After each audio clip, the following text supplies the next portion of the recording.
Every year, I make lots of Christmas cards for my church to use, and I try and stay on top of it throughout the year. So far this year, I have 32 done, and that means I'm a little bit behind. So it's very fitting that my final Christmas in July video for this year will focus on how to make multiple cards as I try to catch up on this project that's very important to me. This time, I want to talk about how to take an elaborate one-off card design and adapt it to make a design that's easy to make 32 times, but it still looks nice. I bought this paper rose die last year because I love circles and I love the artsy stained glass look of it. I thought at the time it was a perfect choice for my church Christmas card stash, and I created this one-off card just to play around and get a feel for it. I cut the die from Tonic gold satin cardstock and also from some white cardstock. I colored each piece of the white cardstock with Copic markers, and I inlaid the pieces back into the gold frame. I even added some Stickles to baby Jesus' halo for some sparkle. I created a glowing background by blending 3 colors of Catherine Pooler blue ink onto a piece of white cardstock.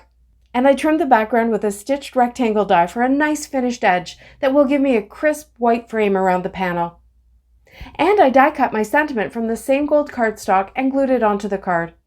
Now this is a beautiful card, but it's a lot, and I wanted to see if I could get a similar look with less work.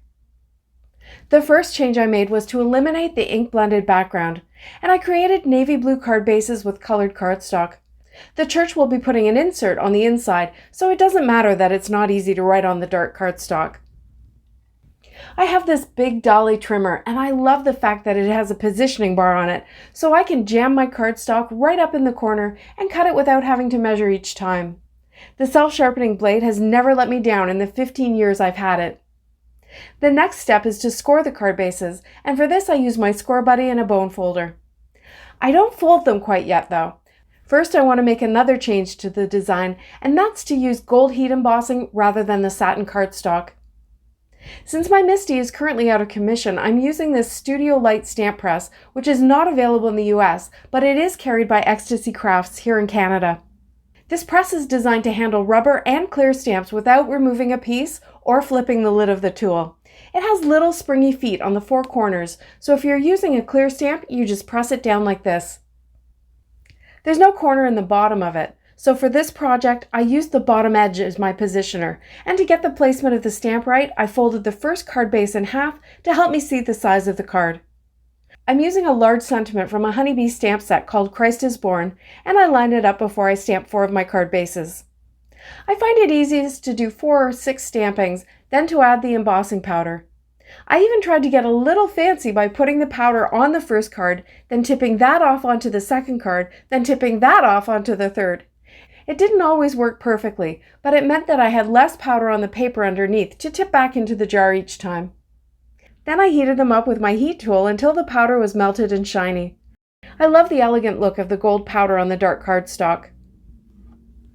Next came a whole bunch of die cutting. This is why I decided on the gold embossing in the first place. A delicate outline die like this produces a lot of offcuts, so if you cut it 32 times from specialty cardstock like this Tonic gold satin cardstock, it feels like you're throwing away quite a bit of it. First, I trimmed white cardstock to 4 1/4 by 11 inches so that I could get 3 die cuts from the equivalent of 2 cardstock panels.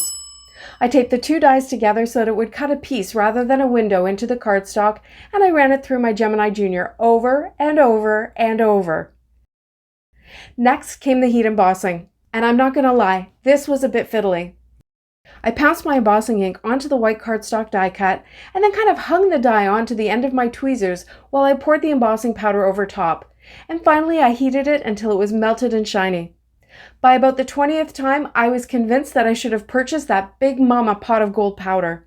I was starting to run out, and that meant I was funneling it back into the jar and pouring it 2 or 3 times before I could get full coverage.